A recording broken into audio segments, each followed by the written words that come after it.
Hello everyone, আমি মৌ। আর আজকে নিয়ে চলে এসেছি একটা অনেক পুরনো ভিডিও। অনেক পুরনো মানে 2 বছর হ্যালো ফ্রেন্ডস, আগেকার। আমি আবার চলে এসেছি। আজ থেকে 2 বছর আগে তো আমার ছেলের পৈতে হয়েছে। এখন আমার পৈতে হচ্ছে। তো তো পৈতের তারই রুমটা আগে ভিডিওটা। দেখে নিতে হয়। এখানে দেখো ছেলে কি বলছে, আগে শুনে নাও, তারপর আমি বলি। কেমন লেগেছে বলবে। তো এখানে আমার বাড়িতে সবাই এসছে। তো এই যে আমার ছোট ভাই।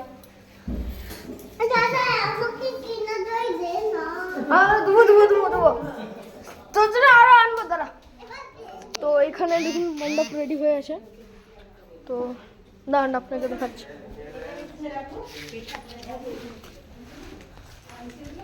তো দেখুন এখানে সব রেডি হয়ে আছে। দেখুন সব ফাইন আছে, ঠিকঠাক। দেখুন এখানে সব চলছে। এখানে তারপর এখানে এখানে আমার দাদু বসে আছে। দাদু হাই করো, হাই হাই হাই। তাহলে কি হবে? হাই। কে কে কাঁদছে? কে কি কাঁদছে? কি কি হচ্ছে? কান্দে না। কি কাঁদছে রে? তো এখানে রাঁধুনির সময় রান্না করছে। তো ব্যাস, আজকে ব্লগ এটুকুই, কালকে দেখা হবে। তো রুমটা এরকম আমি একটু ডেকোরেট করিয়েছিলাম, যেহেতু 3 দিন আমাদের রুমের মধ্যে থাকতেই হয়। আমাদের পৈতেটা একটু অন্য রকমের হয় আর কি। তো সেই জন্য 3 দিন বাচ্চা একটা রুমের মধ্যে থাকবে, রুমটা একটু ফুলের সেন্ট লাগতেও ভালো লাগবে। তো চলে এলাম। তারপর পরের দিন পুরো আলপনাটা কিন্তু আমার বোন দিয়েছিল। আর সময়ের অভাবে, কারণ ওর বাচ্চাটা তখন খুবই ছোট ছিল, আরও ভালো ডিজাইন করতে পারেনি, নইলে ও কিন্তু খুবই সুন্দর হাতের কাজ। তো এখানে গায়ে হলুদে বসিয়ে দিয়েছে। আমাদের কিন্তু পৈতেটা হচ্ছে পুরো বিয়েবাড়ির মতনই, মানে বলতে গেলে বিয়েবাড়ির থেকেও অনেক বেশি নিয়মকানুন মানা হয় আর কি। তো জাস্ট কনেটাই থাকে না, বাকি সমস্ত কিছু হয়। ওই যে নির্ভর হচ্ছে আমার বোনের ছেলে, সে তখন খুবই একটু ছিল, খুবই ছোটো ছিল, তাই জন্য কোলে নিয়ে বসেছিল। তারপর আমার ছেলে আর আমার ননদের মেয়েও অতটা বড় ছিল না, ছোটো ছিল, তো সে বলছে আমি মাছ ধরবো, ওই নিয়ে ওদের হয়ে গেছিলো। তো তারপর দেখো বিয়ের মতনই পুরো নিয়মকানুন, যেরকম 9 জন মহিলা বা লাগে আর কি। তো সেরকম দিয়ে সমস্ত কিছু করতে হয়। আর আমি এতটাই ব্যস্ত ছিলাম, কারণ মাঝে মধ্যে পেটগুলো নিয়ে রেখেছিলাম, আর আমি তো অনেকদিন ধরেই ছিল। জুতোগুলো একটু সরিয়ে দাও না, তো ওখানে গায়ে ক্যামেরা চলে হলুদের আসবে। পর্ব মিটতেই শুরু হয়ে গেল। এরপর ন্যাড়া। আমাদের কিন্তু কোনো অপশান থাকে না, ন্যাড়া হতেই হয়। অনেকের দেখেছি ন্যাড়া হওয়াটা, মানে যাদের বড়তে পৈতে দেওয়া আছে। আমাদের পৈতেটা মেনলি বিজোড় বছর আর কি, 9, 11 আর 13 এতে দিতে হয়। তো আমাদের কিন্তু ন্যাড়া হতেই হয়, আর কান ফুটো করতেই হয়, কোনো অপশান নেই। তো যাদের বড়তে হয় তাদের অপশান থাকে যে না করলেও চলবে, কিন্তু আমাদের কোনো অপশান নেই, হবেই, করতে হবেই। তো যাই হোক, এখানে ছেলে তখন একটু কান্না করেছিল কান ফুটোটার সময়। তো এখানে দেখো আমি কিছুটা ল্যাপটপে ক্যাপচার করে রেখেছিলাম। প্রথমে একটা কোনো কাঠের করায় আর কি, পৈতের মতন করে দড়ি পরায়। তারপরে সেটা পায়ের তল দিকে খুলে তারপর আসল পৈতে পরায়। আর পৈতেতে যার ভূমিকা সবথেকে বেশি গুরুত্বপূর্ণ সেটা হচ্ছে বাবা, মানে যার পৈতে হচ্ছে তার বাবা। তো আমার হাজব্যান্ড কিন্তু পৈতের সময় মাত্র 2 দিনের ছুটি পেয়েছিল, মানে পৈতের আগের দিন বিকেলবেলা এসেছিলো, আর পৈতের পরের দিন, তার পরের দিন চলে গিয়েছিলো। তো এখানে দেখো আমাদের যিনি ভরচাজ, তিনি কানে গুরুমন্ত্র যেটা দিতে হয় সেটা দিচ্ছেন আর কি। তো মানে এরকম বললাম না, অনেক রিচুয়ালস থাকে যেগুলো আমাদের ফলো করতেই হবে, আমাদের কোনো অপশান থাকে না। আর এখানে আমাদের প্রথম ভিক্ষা যে দেয় সে হচ্ছে মা, তারপর মামা, তারপর আদার্স অন্য কেউ, এবং লাস্টে ভিক্ষা বাবা, মানে যিনি ছেলে বের করেন আর কি। তো প্রথমে আমি শুরু করেছিলাম, আর ভিক্ষে দেওয়ার সময় তাকাতে নেই, তো ভাই মুখটা ঘুরিয়ে দিচ্ছিল।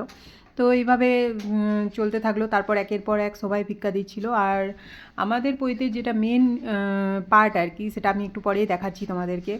যারা জানো তারা তো জানোই, আর যারা জানো না তারাও দেখে নাও। আমাদের পৈতেটা কিন্তু অনেকটাই আলাদা, অন্যদের মতন নয়। তো মানে এখানে অনেক রিচুয়ালস থাকে, আর আমার শ্বশুরমশাই শাশুড়ি মায়ের ইচ্ছা পুরো রিচুয়ালস মেনেই হবে। এখন অনেকেই কী করে, মানে পৈতের দিনে পরের দিনকেই সকালেই বের করে নেয় মানে রুম থেকে, কিন্তু আমাদের সেরকম ছিল না। আমাদের পুরো 3 দিন রুমের মধ্যে ছিল, তারপরেই বের করেছিলাম বাচ্চাকে প্রথম সূর্য দেখিয়ে। আর ছেলেকে 3 দিন ফল খেয়েই থাকতে হয়, বাইরের আদার্স কারোর মুখ দেখা চলে না, ঘরের লোকের ছাড়া। তো এরকম করে করে যা হোক করে মানে অনেকটা নিয়ম কানুনের মধ্যেই পালন করা হয়েছিল আর কি। আর সবথেকে বেশি ভূমিকা থাকে মামার।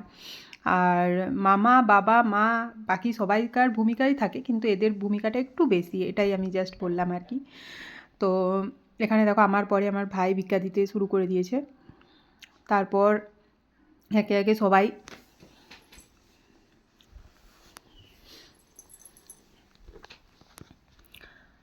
আমার মা,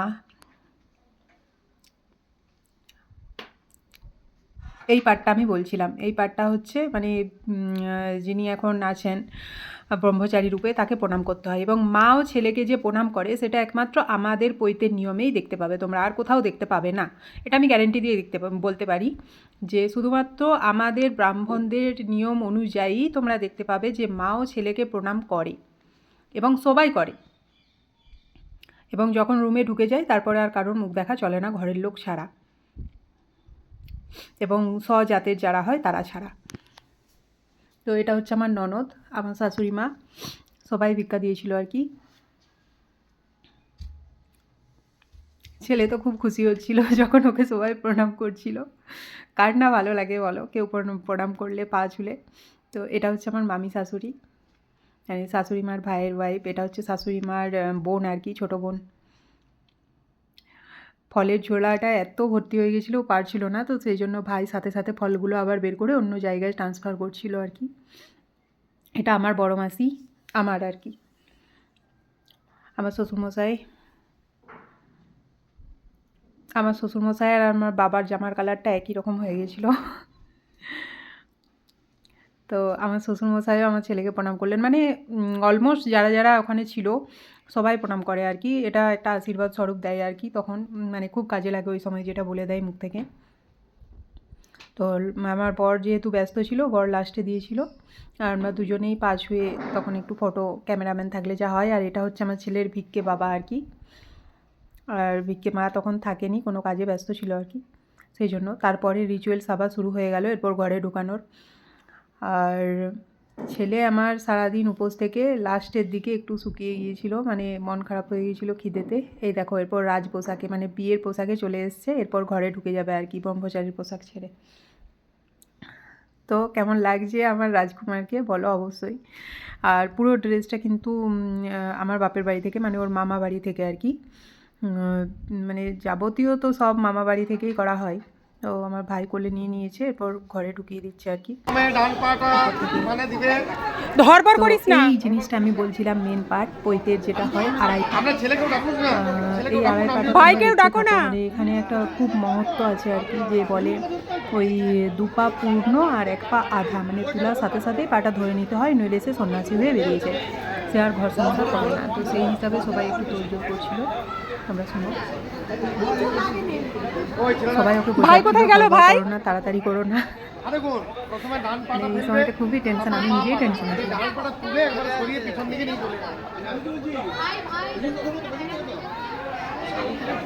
মামার কাজ যে, তাহলে মামা মামা করবো না। এই তো বাবা হয়ে গেছে। সারাদিন উপোস থেকে ছেলেটা আমার টায়ার্ড হয়ে গেছিল, এ ভাই যদিও এখানে লাগবে। মিষ্টি সব খাইয়েছিলাম একবার, মেন পৈতেতে বসার আগে চান করা হবে।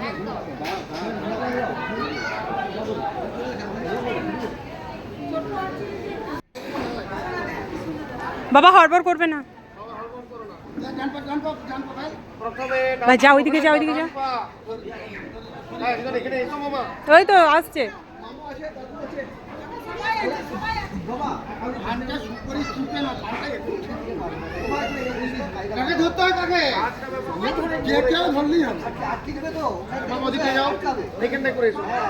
আচ্ছা ডান পা ফেলেছো, পা পাটা ফেলো,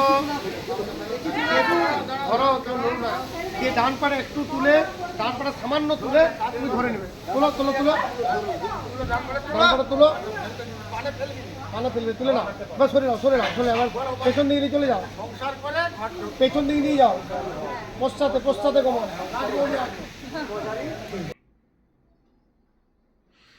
তো হয়ে গেল, এরপর দেখো পুরো অনুষ্ঠান শেষে বাড়িটা কীরকম খালি খালি লাগছে, যে ঘরটায় পুরো লোকজন মানে ভর্তি ছিল। আমাদের টোটাল 500 550 এরকম লোকের আইটেম ছিল। তো সেদিনকে হালকা বৃষ্টিও হচ্ছিল, তার জন্য কিছু জন আসেনি, কিন্তু 500 লোক হয়ে গেছিলো। তো আমি পরের দিন সকালে একটু ক্যামেরা করেছিলাম, পুরো খালি খালি লাগছিল, অলমোস্ট গেস্ট সবাই চলে গিয়েছিলো, খালি ঘরের যারা একদম তারাই ছিল, আর বাকি যারা দূরের তারা চলেই গিয়েছিলো। ভাই কেমন